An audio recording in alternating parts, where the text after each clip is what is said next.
and we would keep revealing these secrets you have for us through the Word of God. Yeah. We would keep revealing these teachings through our leaders and teachers, Lord. I thank you for another beautiful day, Lord. Powerhouse Church, Lord. All of the teachers and leaders you have brought to us. Yes, Lord. Thank you, Lord. We thank you, Lord. Hallelujah. Hallelujah, Lord. We thank you. Thank you for all the work that is being done with the Powerhouse truck. Everyone that is participating and who has helped donate. We thank you for all of the efforts. We're able to touch so many lives with this tool you have given us. Everyone who participates in this and hears from that truck is blessed, Lord. We thank you, Lord. Everyone who donates, we thank you for, Lord. Yes, Lord. So today I pray that we would just come together and focus on your word. We thank you, Lord. In Jesus' name we pray, amen. Okay. Amen. Topic, hindi ko lang medyo.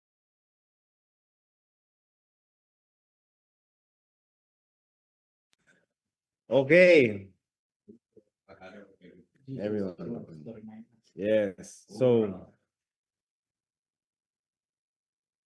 everyone, welcome to the Rachel H. Okay, so the topic this Sunday, was Jesus wants to remind us. Right? Bishop was reminding us of, giving us, he said he did not want to teach us this Sunday, but just remind us of what was in the Word, what was in the Bible. So,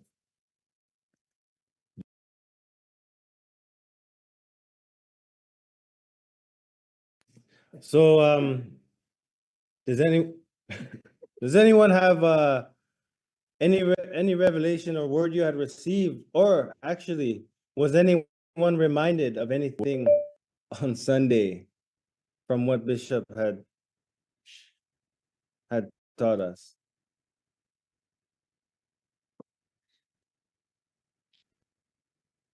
I recall. There's only 13 today. Yeah. Jan or Jeff or even Aliana, was any of the reminders that Bishop was saying hit anyone from Sunday?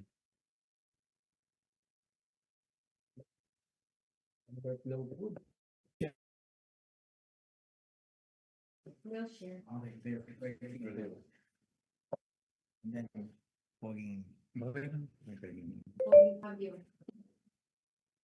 Hello po. Good morning po. Good morning sa inyong lahat. Amen. Share lang po ako ng konti about doon sa topic about Sunday na Jesus wants to remind us, no?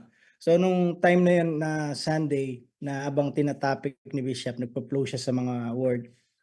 So yung mga dumaan na araw, nare-remind ako yung dating ako nun na nakita ko kung paano ako binago ni Lord na yung dati talagang ibang klase ako nun na nare-remind ako na talagang si Lord kung gaano talaga ka-faithful, no, sa buhay ko and then sa buhay din niyo, no, na lagi niya tayong araw-araw binabago. Amen. Sa lahat ng ng buhay natin, binabago tayo. And then doon na-remind ako doon sa Ezekiel 36:26, sabi niya, yung mga ang mga paalala ng Diyos ay ang mga dapat turuan at itama. Nakita ko yung kung paano niya tayo everyday tinatama, no?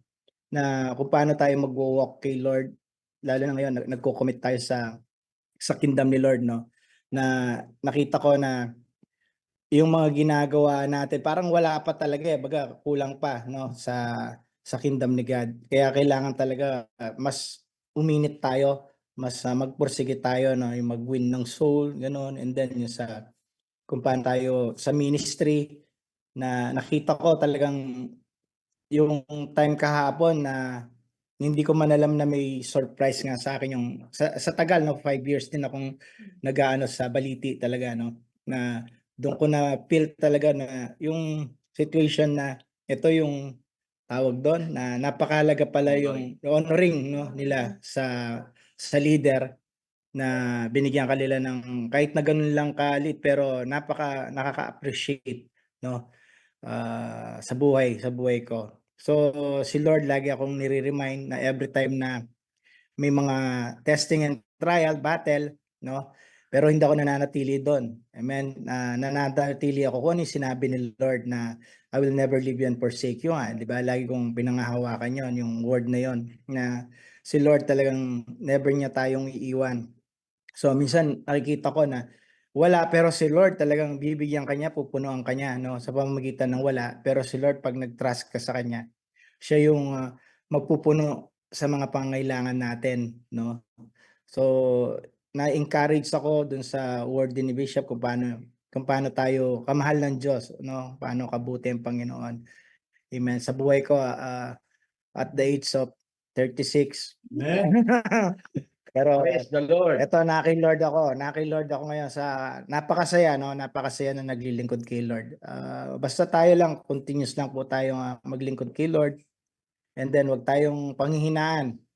And then lagi po tayong mag-connect. Yung napakahalaga doon, yung nagko-connect tayo sa leader natin kay Bishop nga makakakarga tayo talaga para maging strong tayo. Kasi iba na yung kumbaga iba yung kakargahin natin sa kanya eh. Baga parang ano na, talagang karnin na talaga na para lalo tayo maging malakas. And then para sa iba, magamit din natin sa kanila. No, kasi tayo yung tinitignan nila yung mga yun eh. Kaya kahit na dumadaan tayo mga pastor na dumadaan sa matitinding ano din pero well fighting talaga lumalaban tayo. Amen. Hindi tayo pwedeng panghinaan. So yun lang, encourage yun na Hallelujah. Happy birthday. amen, Pastor Dong. Thank you. Thank you. So yun, patuloy lang po tayo no sa mag-connect. Na napakalaga po sa buhay po natin yun, yung nakakonect po tayo kay Lord. Amen. Okay po. Salamat po sa lahat.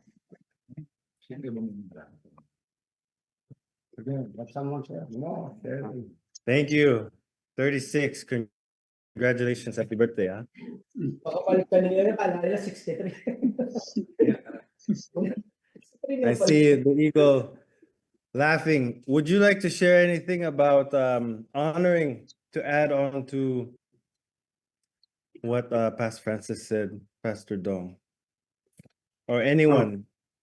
Yeah. Oh, Amen. That's very basic, honoring, respect. Anyone who's being respected, it adds value to themselves. That's why we need to be respectful to everyone, even the younger ones. We treat them the right way, Even they're just small, there's maybe kids. They need to learn respect from us. Always respectful, and that is one of the Filipino custom. We are brought up to being respectful all the time. That's why we bless. When we say bless, we take the hands of the elder ones and put it on our forehead. That's respect.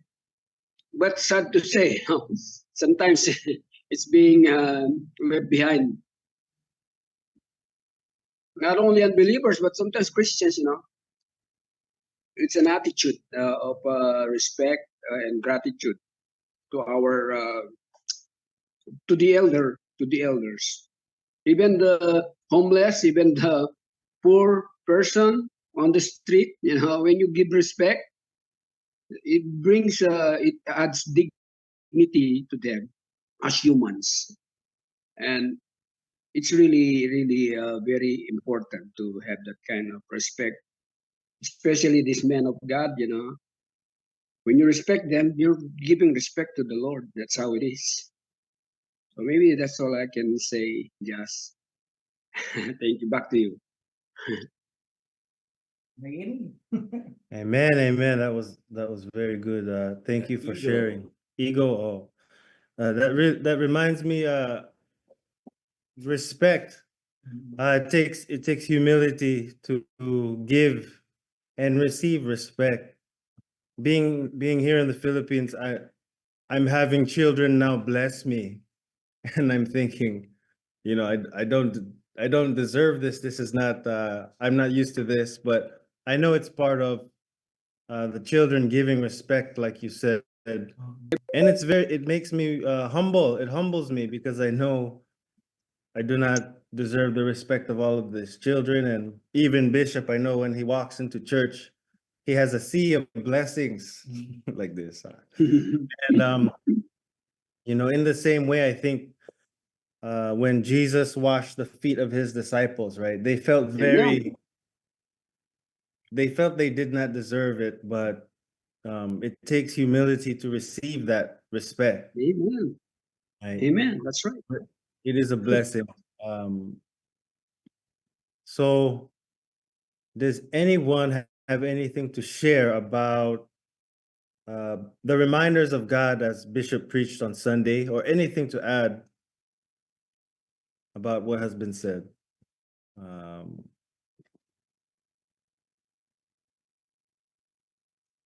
Let me see here.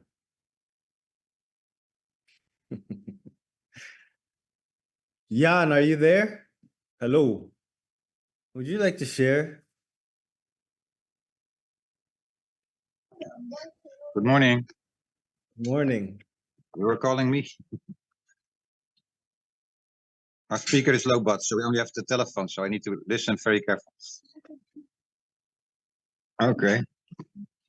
Yeah, but one of my favorite scriptures, there are so many, but the bishop also used Sunday, was Colossians 1:13, that he has rescued us from the domain of darkness and he has transferred us in the kingdom of his beloved Son. And there's also a scripture in my mind, I think it's 2 Corinthians 12:24, something that about the Holy Spirit. He will remind us of everything. And I think the most important is that every time that we will be reminded of the first love. That's something that's in my mind, that just when we came to faith, we had the first love. We were so burning.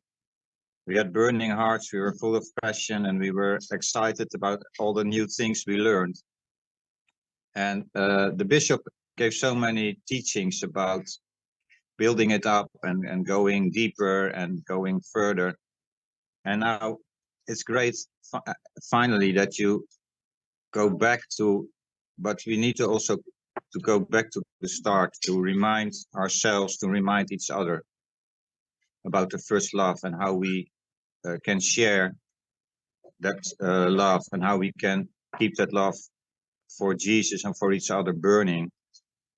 And of course, one of the things is to see each other and to respect each other and to take care of each other.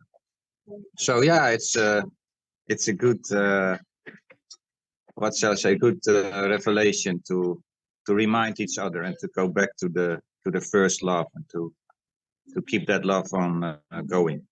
So that's what it is doing with me. Thank you so much.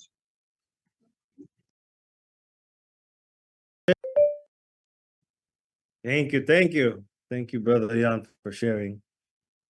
About the first love, it's always good to be reminded of the first love. I think we all can all get distracted with work. We have many ministries and a lot of work, especially with the truck. And it's always good to be reminded of why we're doing this. First love.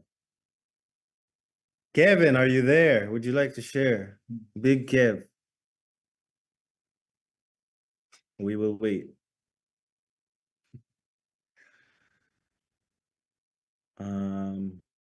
Who else? Tita Rome, hello, are you there? Would you like to share? Hi, Josh. Sorry, I'm doing something at the moment. Sorry.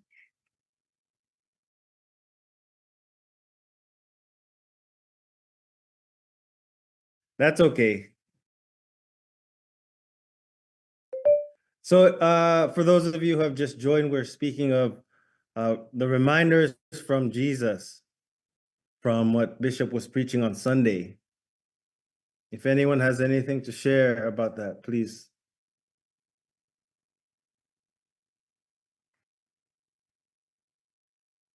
Tita Sonia, puede.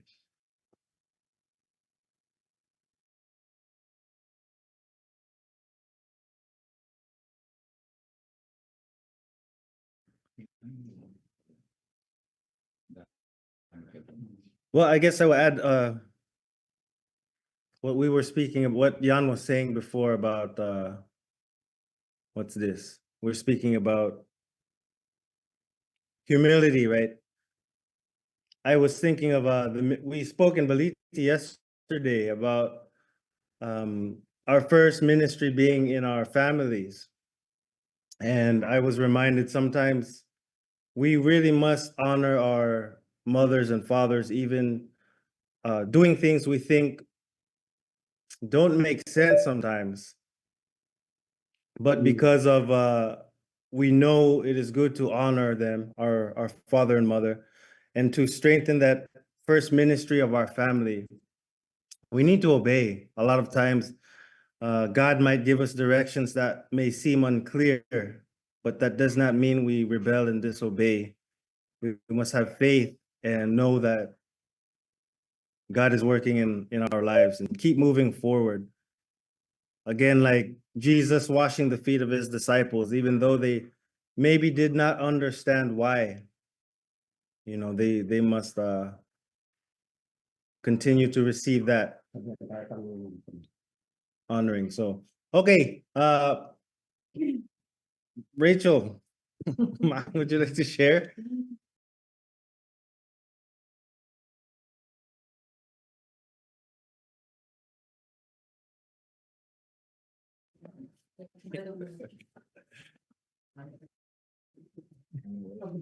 Good morning to all of you, my brothers and sisters, my fellow workers, watchmen and workmen of God. And God is so pleased with us. It's just because we are in the business of doing and obeying the will of the Father here on earth.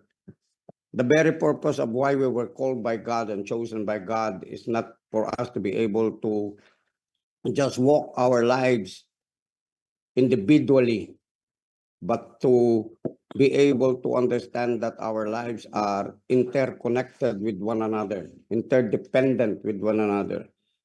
And it will always have something to do with laying down our pride, laying down our own agendas, laying down of whatever we had in mind before, or just thinking about how to accomplish our dreams, how to be able to have things that we only, God is reminding us, is just because this is what life on earth is all about. Amen. It's about connection. It's about conversation. It's about interacting with one another. It's about bringing forth and sharing whatever God has revealed or is consistently revealing unto us every day. It has to be communicated. And we grow in the areas, not in the area of being comfortable where we are at, that all of our needs are just supplied. Amen. But in order for us to be able to be sensitive with one another and be sensitive towards the needs of others, so that we are able to become what Ephesians 5 is saying, to become a supply, that every joint is supplying whatever God is giving, who is the head to the body. God supplies, but the body has to come also into the order of the flow of the Spirit. Amen. That's why the Word of God says that it is very, really pleasant and good for brothers to dwell together in unity. This time it's not unity of seemingly becoming uniform, because unity is not uniformity. Amen. Hindi yung pare-pareho yung uniforme ninyo, pare-pareho yung buhok ninyo, pare-pareho yung style ninyo. It's not that. But unity in diversity. Okay? Diversified yung ano natin, yung unification natin. Nanggagaling yan doon sa tinatawag na puso natin, okay, by the Spirit of God who is in us. It is very impossible for us as human beings to be united together without the Spirit of God. We are disempowered by what we call sin, because sin means separation from God. We have been separated. And imagine your body being separated from one another. Imagine po ninyo yun. Yung paggising mo sa umaga, then you're gonna see your hands in the bathroom. Okay, imagine your hands in the toilet. It's not the proper use of it. Amen. And then your head is outside. And then your tongue is separated from your head. And then your feet is also, your hands also is separated. You can do things with a whole body separated from one another. Amen. And I think that is one of the greatest lies that the devil has brought to humanity.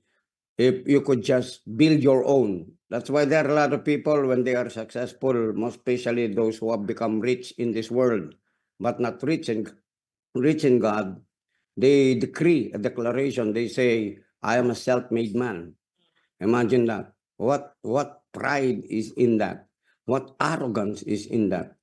Okay, and actually, it's the spirit of the enemy. That's the spirit of Satan himself, because he was the one who desired to be more greater than God. So as people of God, he is always speaking to us on a daily basis, that after that you have accomplished things, probably in your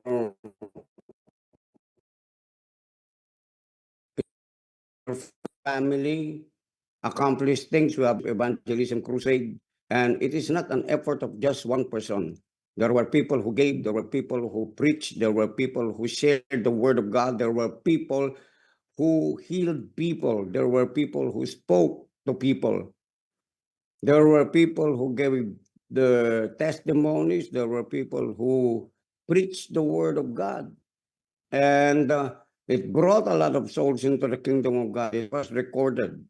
Not just an accomplishment of just one person, but an accomplishment of a whole. So imagine that. When God blesses, he doesn't just bless the head. He blesses the whole body. Amen. Amen. That's why we have to come into an interconnection with one another. We have to connect with one another continually.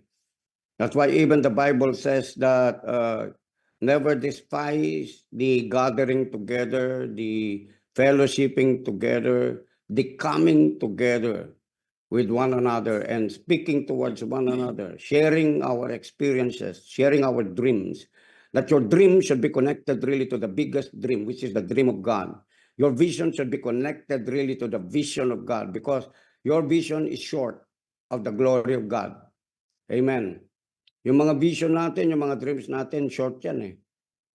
Amen. When you die, you cannot even have any reward from it. You may have your temporal and enjoy your temporal rewards here in the realm of the flesh, but in the realm of the spirit, there is no reward there. Amen. That means to say, while we are here, you can enjoy, okay, all those earthly things, those worldly things. And a lot of people boast that. Even in the book of James, they say that we go to this place, we do business with these people, we do business with ourselves, and you see, we're going to make ourselves rich. But what does the word of God says? It is saying, most especially to those who are unconverted, that your life is just like a mist, it's just like a smoke, and then sooner or later, it is gone. But rather, always confess with your mouth and decree with your mouth that if it is the will of God for you to do this thing and to do the thing, then therefore there is what an assurance of the blessing of the Lord unto each and every one of us. Your family members will be included. People in the community will be included. The people in the church will be included. The city will be affected by what the church is doing. What we're doing as a church is really territorial. Amen. Ibig sabihin, yung territorial, it will once you are converted, it will always start with something to be transformed, something to be renewed, something to be reformed. Amen. This is the only basis wherein God moves to be able to transform a nation. It starts with one person. And then that person will start to pray, okay, for the whole family, because the word of God says that if you believe in the name of the Lord Jesus Christ, you and your whole household shall be saved. So you start praying for the first territory where you are at. Where is that? Your family. Amen. Power is territorial. Authority is territorial. Blessing is territorial. Relationships is territorial. Amen. That's why when you got saved, you cannot say, I'll just go to the church. I will do my own thing. I'll just say we have church. Most especially the young people, or even before, there were a lot of young people doing that. And even until now. But thank God, because if you're listening and they're listening to the word of God, things changes. Amen. Nagkakaroon na ng submission, respect, kahit doon sa mga magulang, doon sa mga kapatid. And probably it wouldn't start big at once. Amen. It wouldn't happen overnight. Even Rome was not built in one day. So there is what we call a consistency of learning, a consistency of knowledge, a consistency of understanding things to be able to have our lives changed by the power of God. And that is one of the greatest things, just because we are not just reminded once a week, once a month, once a year, but we are being reminded daily. The word of God, in spite that it is a teaching, it's also a reminder. It's not only a teaching, it is a renewer and a transformer of attitudes and character. It is a transformation of the mind that you are able to reform. Amen. People are being changed by the word of God, are become reformers. They become reformers. They begin to change society. They begin to change communities. They begin to change cities. They begin to change a nation. This is the vision that God has given unto us. I'm not saying unto me, but unto us. And I'm extending this vision because all of us who have become part of this, we become nation transformers. We become city transformers. We become family transformers. Andyan po ba kayo? Amen. Kasi the world really needs people of God. They really need us. They really need each and every one of us. And the people of the world will not be just changed because you are changing your clothes, your natural clothes daily, your shoes daily. No, they won't be changed by that. They can only be changed by what's coming forth out from our mouth, in our attitude, and even in our character, characterized by the Spirit of the living God who is in us. And the Lord is continually doing these things. Amen. In every aspect and area of our lives, once you are maturing in God, God will show you about not how people needs to be humble towards you, not just that. Okay, you can say within yourself, this is I am now, so people are going to bow down to me. No, that is not how it is. It is the other way around. If you have really been blessed by God and God is already renewing you, then God is going to share to you to open up your eyes for a responsibility that you have to take over or take place over your life or to do over your life. Ano yun? When you're maturing, He will show you things around you. He will show you people around you who are not really in sync with God or synchronized with the will of God. And then you are the first, the one to pray for them.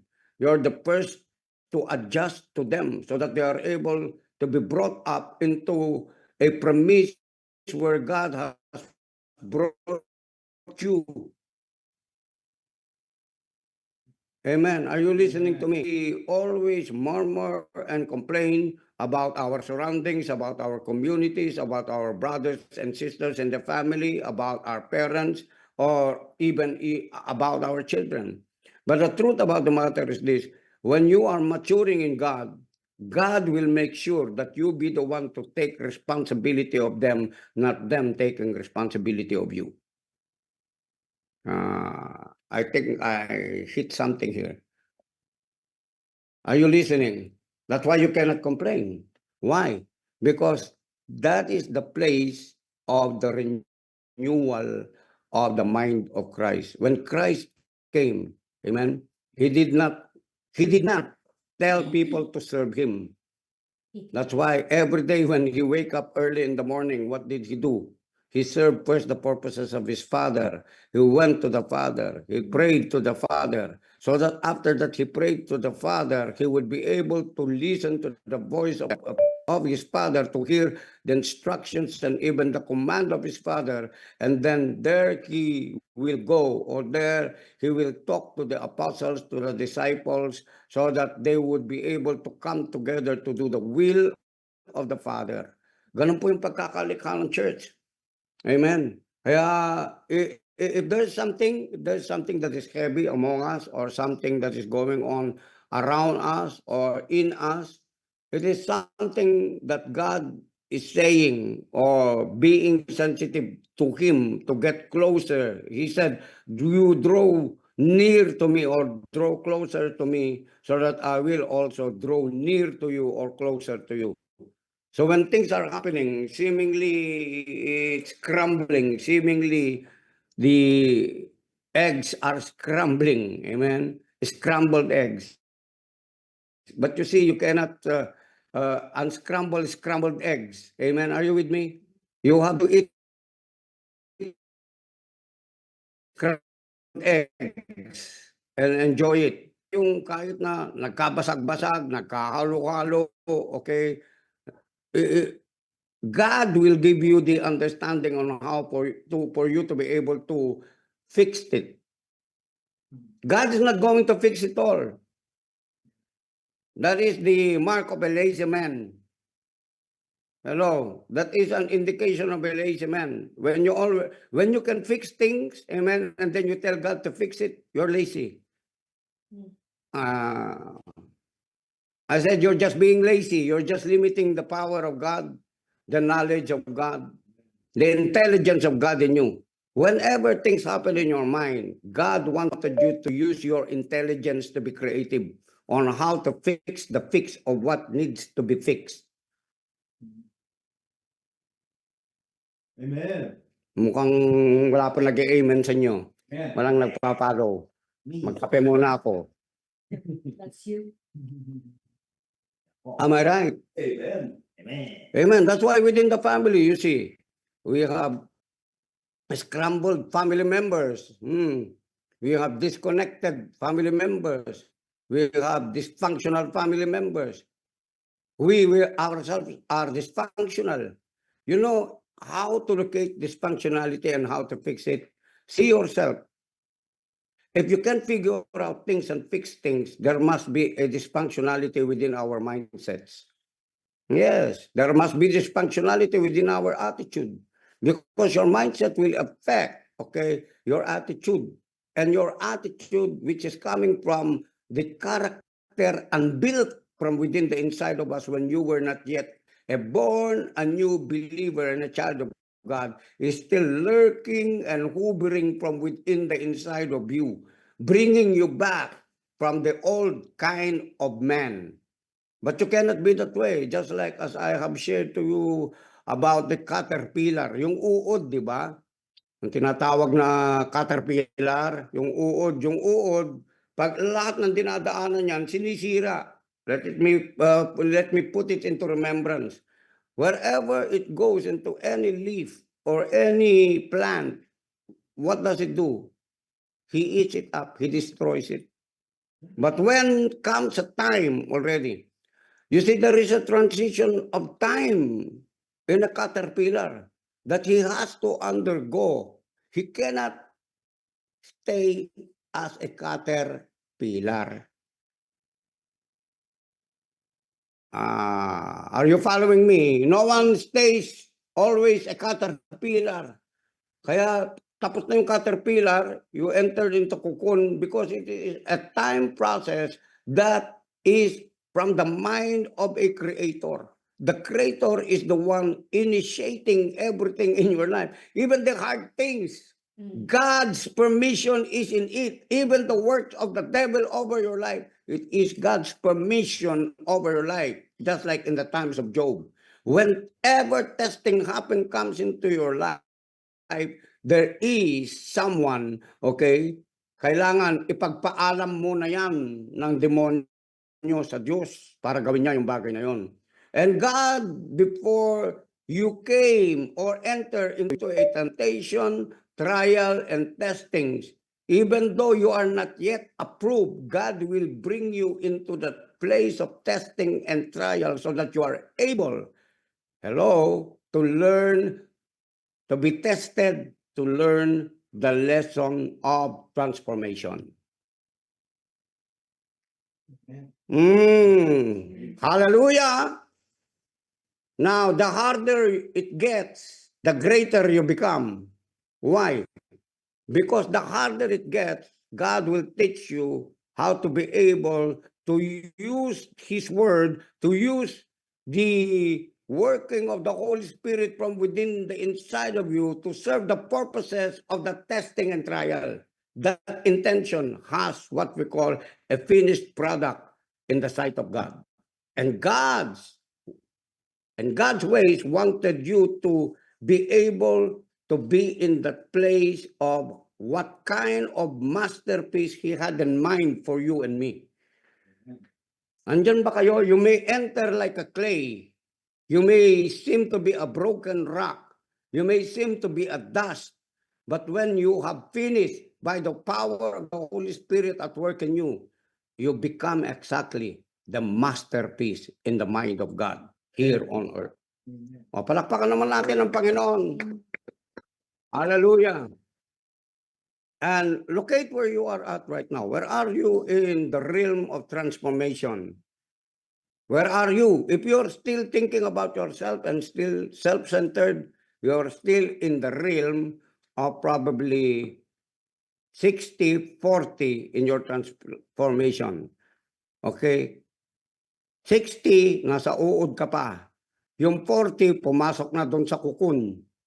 And while you are learning to overcome, okay? While you're learning to overcome and to think that way, that this is not for the good still of anybody else, but for good first for you, so that when you are already good, amen, like the goodness of God, then that goodness of God will begin to overflow by the grace of God and the mercy of God towards the lives of other people. They will begin to hear words that will come from you to transform also their minds, because basically man has been blinded by the spirit of darkness that is in this world. That's why in most cases, hindi natin maunawaan yung mga bagay-bagay na ginagawa ni God. Seemingly, we are like unbelievers. We are like the natural man. Because the natural man really cannot understand the things of God, because spiritual things are not to be understood by a natural man. He has to come into what we call the born anew experience by the seed of the Word of God planted in them or in us.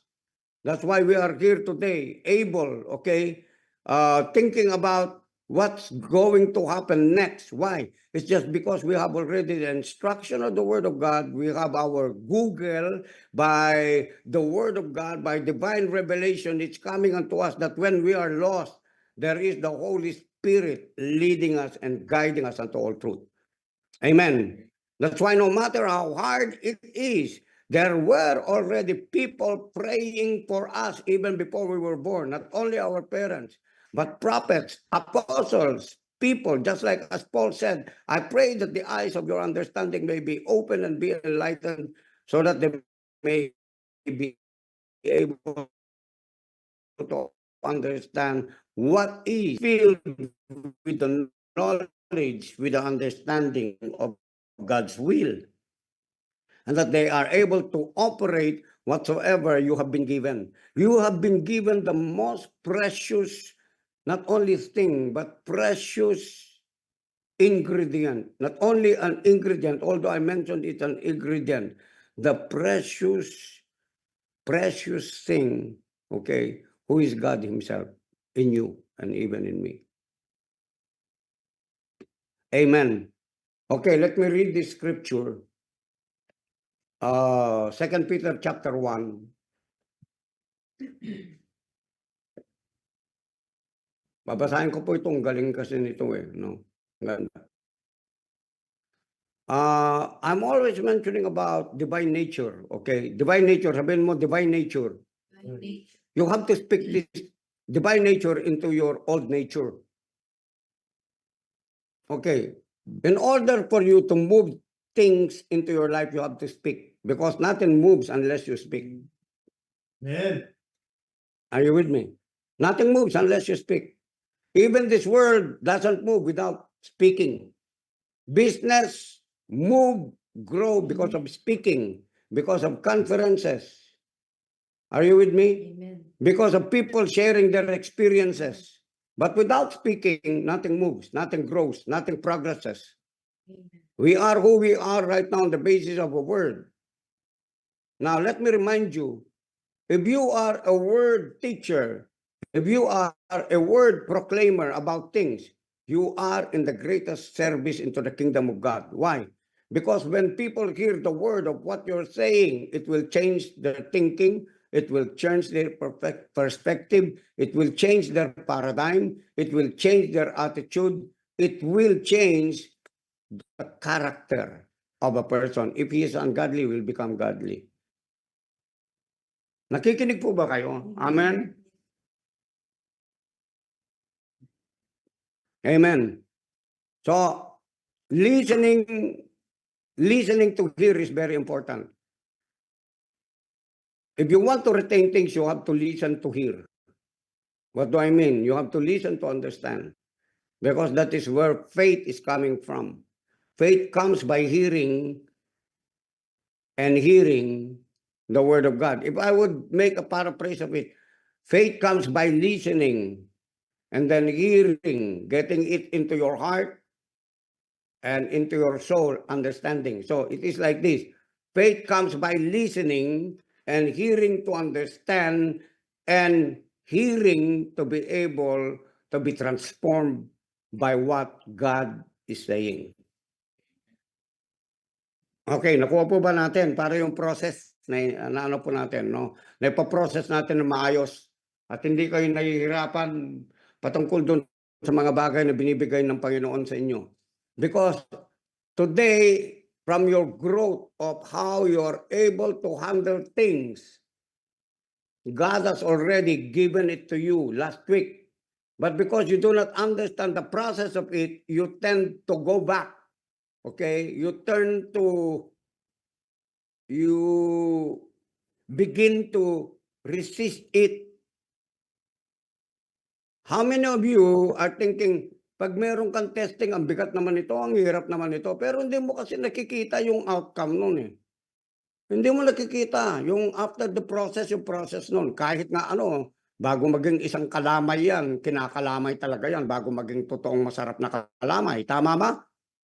Oo. Yung pandesal, bago maging masarap na hot pandesal yan, talagang inaano yan sa kamay. Sineshape yan sa kamay. Hinahalo yan sa kamay. Parang tayo, hinahalo tayo ng Diyos sa kamay niya eh. Kaya lang ang nangyayari, pag hindi mo naintindihan ito, anong mangyayari? Hindi ka mag-grow. Complain ka ng complain. Marami na dito, hindi na nagko-complain. Pero kung bago ka pa lang at medyo nagko-complain ka, i-align mo lang. Mag-align ka sa mga bagay na nare-receive mo at wag kang mag-reason. Don't reason too much. Don't argue with what you're listening. Amen. Because the first intention of God in getting to you His word is not for you to complain, but to agree. Amen. To agree. If he's saying it, you are only what you need to do is this, Lord, I agree. Why? Because agreement is very powerful. Agreement produces a title for you to be able to have what we call the testament o yung tinatawag na, alam niyo yung, what do you call that? The title deed ng isang lupa. Ganun yan. You're having a title deed. Amen. Not self-entitlement, as we have been talking together with my sister yesterday. Each and every one of us have self-entitlement, self-importance. That's why at times we cannot come together. At times other people disagree with us. Even when they disagree with us, amen, we have to lay down our entitlement of who we are in our personal status, human status, community status, but only the status of Christ. Amen. Are you with me? Amen. You have to take that away. You have to pull down that kind of stronghold. The Bible says you have to cast down every vain imaginations that exalts itself. That means to say, you have to cast down every vain imagination of you that is trying to exalt yourself above God. Yun ang ibig sabihin nun. Kapag if your thoughts is trying to exalt against the will of God, that you are exalting yourself. And you're going nowhere. You will just be experiencing more greater pain and suffering. Because there are two sufferings, amen. There are two persecutions.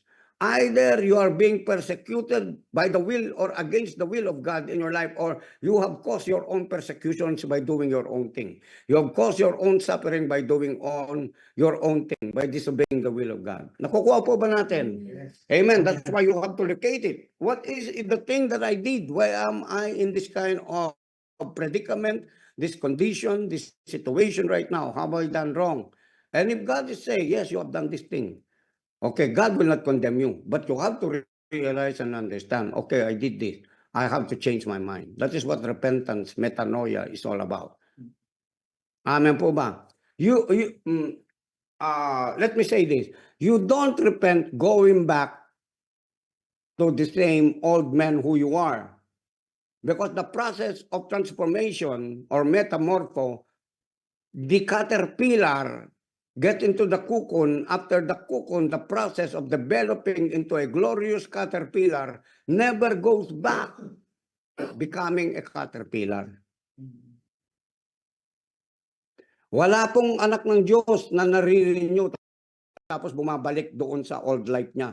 Nawawala yung pag-ibig niya, nawawala yung interest niya sa Diyos, nawawala siya doon sa kalooban ng Diyos, nawawala siya doon sa mga bagay na dati-dating gustong-gusto niyang ginagawa, nagmi-minister sa mga tao, nagko-connect sa mga tao. Hindi, wala pong ganun. Okay? You either go home to be with the Lord if you don't want to obey God. Are you with me? Why? What good are you if you're not being used into the kingdom of God? Hello?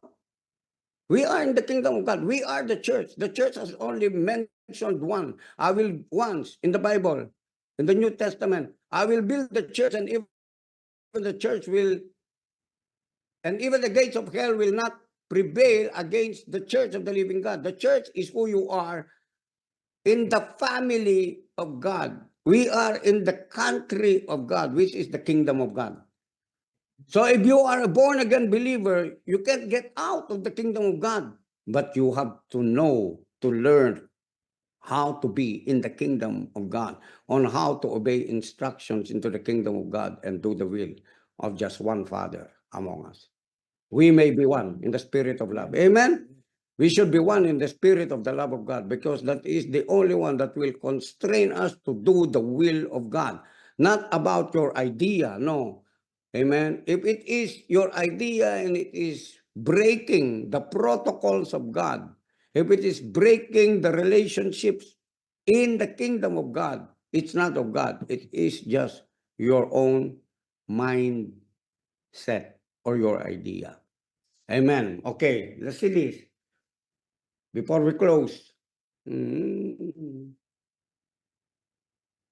Okay, sabi niya rito, nabanggit ko na yung divine nature, no? So pupunta na tayo rito. Whereby are given unto us, verse 4, exceeding great and precious promises, that by these we might be partakers of the divine nature. Okay? So, listen to me. What you have right now is divine nature. There should be no conflict. You are not of two natures. You are not a sinner and righteous person at the same time. No. You're just one. Consistent. Dapat yun. Ano yun? You are a new creation in Christ Jesus. You have a divine nature.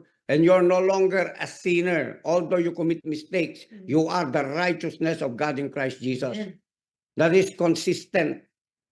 Are you with me? Consistent. Consistent. Whether you made an error today, mistake today, before the end of the day, you're still the righteousness of God in Christ Jesus. Are you with me? You wake up early in the morning, you are the righteousness of God in Christ Jesus. Never change that. You're not a sinner. You are the righteousness of God in Christ Jesus. Amen. Amen. Okay. So, listen, verse 5. And besides this, giving all diligence. Okay, he said, giving all diligence. Say it to yourself, giving all diligence. Speak it in your mouth, giving all diligence. Say it to your mind.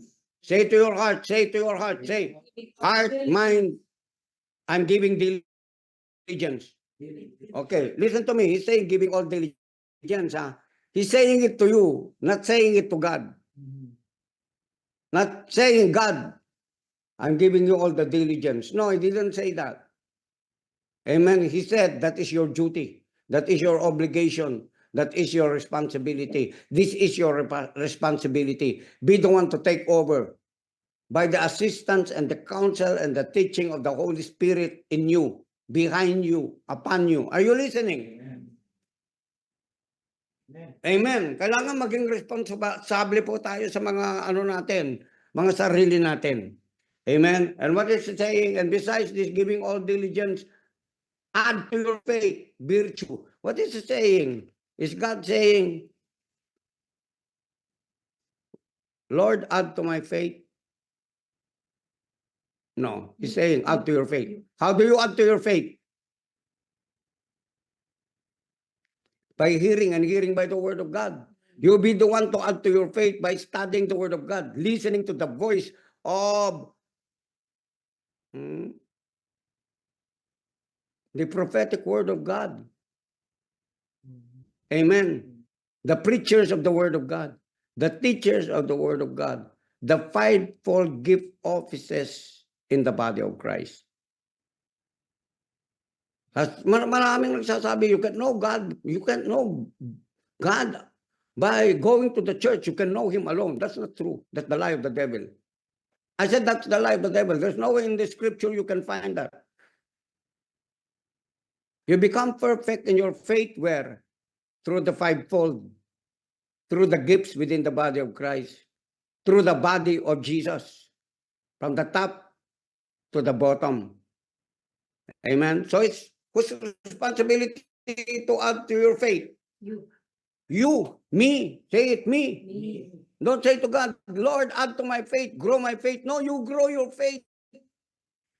You have to attend services. You have to attend cell groups. You have to be planted continually. The word planted is a remembrance every day. No, I'm planted at Powerhouse. No, I'm planted in this ministry that God has given unto me. I'm not promoting myself. God does the promotion. Promotion doesn't come from the east nor from the west. It comes from the Lord. Are you listening, people of God? Amen. Now, ano sabi niya? Add to your faith and to virtue, knowledge. What is virtue? High moral standards. Amen. Hindi ka pa just lang. Pati sa pagbibigay natin, nakikita ko, nag-i-increase yung mga pagbibigay natin. And yung mga binibigyan mo dati yung mga mahal mo lang, yung mga gusto mo lang bigyan. Ngayon, hindi na. Binibigyan na natin, pati yung mga tao na hindi nila deserve yung mga bagay na binibigay natin sa kanila, katulad natin dati. We don't deserve to receive to accept mercy, to accept goodness, to accept everything that is good in the sight of God. But God gave it to us anyway because of His grace. And that's what we're doing right now. Amen? We connect to one another, we collaborate with one another, we synergize, and then we give whatever is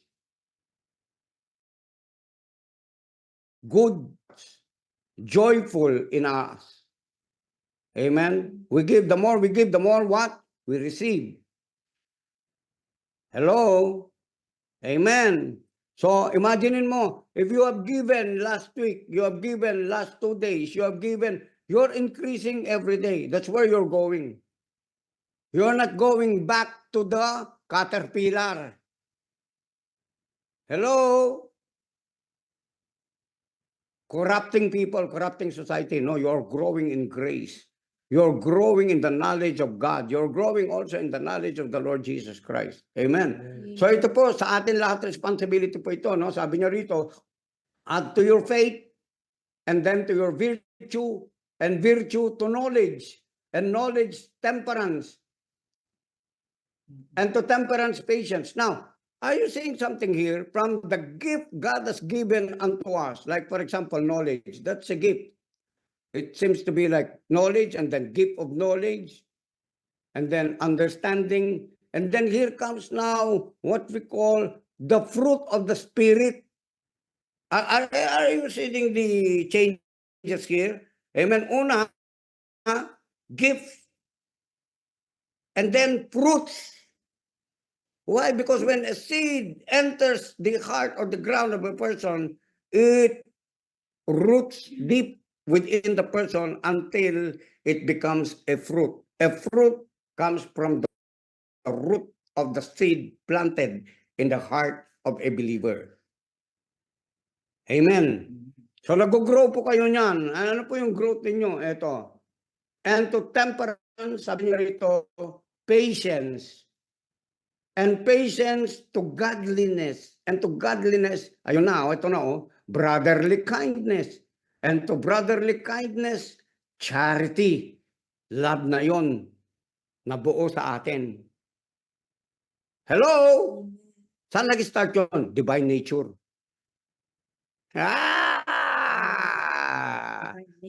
Nagpapalo ba kayo dyan? Yung mukha ninyo hindi may pinta. Dapat naka-smile na kayo. Breakthrough. Amen. Mga brothers, mga sisters, you're getting stronger more than before, more than yesterday. At ang sabi niya rito, okay, verse 8, tignan nyo. No? Tapusin ko lang ito. Sabi niya, for these things be in you, abound in you, they make you that ye shall neither be barren or unfruitful in the knowledge of our Lord Jesus Christ. Amen. Hindi ka magiging baog, hindi ka matutuyuan, hindi ka magiging unfruitful, hindi ka mawawalan, hindi ka makukurap. Amen? You're not getting cold, you're getting hotter and hotter than hell. Amen. Andiyan ba kayo? Marami kasi nagpapa-overcome doon sa impyerno eh. Mas mainit yung impyerno sa inyo eh. Hindi, dapat mas mainit kasi impyerno. Amen. Hallelujah. Di ba si Jesus pumunta sa impyerno? Hindi nga makain ng impyerno si Jesus eh. Nasaan ba si Jesus? Nasa iyo. Amen. Hallelujah. Burning balls of fire tayo mga kapatid. Nakikita ka ng demonyo, burning balls of fire. Oh, umiikot-ikot ka dyan. Oh. Antindi mo? Amen. Kaya sabi niya rito, tignan nyo verse 10. Verse 9. But he, sabi niya rito, that lacketh these things is blind. Paglack mo daw ito, and cannot see afar off, and had forgotten that he was purged from his old sin. Sabihin natin yung word, forgotten. Forgotten. Now, when a person forgets, he never remembers. That's why I'm putting it into remembrance. This is my role, to put into remembrance what you have been given, what you have acquired, and where you are going with it in progress. Amen po ba? Okay. Malinaw po, ano? Kaya sabi niya, yung kasing, and had forgotten that he was purged from his old sins. Purge ka na eh. Lininis ka na ni God dun sa lumamong kasalanan. Huwag mo nang i-confess yung, I am a sinner. That's why, just like you, I'm also committing sins like you do. No, don't, that is a sinner that needs to be saved. You are the righteous one that is bringing the sinner into a place of righteousness where you are. That is religious, that is tradition. Andiyan ba kayo? Hindi po pagmamataas yun. That is a humble state because you are identified, you are defined now in Christ, not in yourself as a sinner before. Amen. Okay, verse 10. Wherefore, the rather, brethren, give diligence and make your calling and election sure. If we do these things, he shall never fall. For so an entrance shall be ministered unto you abundantly into everlasting kingdom of our Lord Jesus Christ. O kaya ito, verse 12, ito na yung kicker. Ano sabi niya? Wherefore I will not be negligent to put you always where? In remembrance. Remembrance is putting a reminder of whatever God has done with your life. And listen to me, it is also your responsibility to put it into remembrance into someone every day, of reminding them every day. Without reminder, there will be no remembrance of these things that you know them and be established where? And be established where? In the present truth. Present truth means revelation knowledge is the present truth. Amen. Amen. Not just the scriptures. The scriptures need to be instructed by the Holy Spirit in you when you pray. When you are praying, the Holy Spirit will bring forth layers and layers and layers of great revelation to get you established in the present truth, who himself is the persona of Jesus Christ in us, the hope of glory. Amen. Okay, God bless you sa araw na ito. Let's continue again tomorrow. Amen. Hallelujah. Be rich in God. Amen, because that's who you are in Him. Amen. You're blessed with all spiritual blessing in the heavenly places. Maging ganado kayo ngayon, araw na ito sa buhay ninyo. Don't accept any complaint. Amen. Don't accept. Change the situations, change the condition of your life.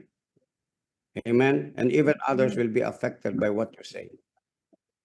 Amen. We are life, and you are life-giving spirit. Amen. Bless you all. Amen. Thank you po, Hallelujah. Bishop. Amen. Hallelujah. Hallelujah. Thank Give a you. bishop. Thank you po.